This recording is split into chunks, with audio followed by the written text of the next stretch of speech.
What's up, viewers and content creators? This quote refers to us, the so-called black people, and their real status, nobodies. Where is the black culture? Nobody's culture. The continuation of hardship and oppression that has persisted in every generation, resulting in a culture for exploitation and watered down resistance. Is this going to be our excuse for why we cannot progress when we continue to support other cultures that do not support us?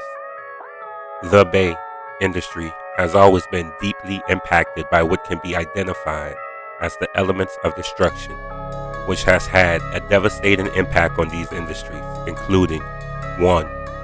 The institution of religion, 2.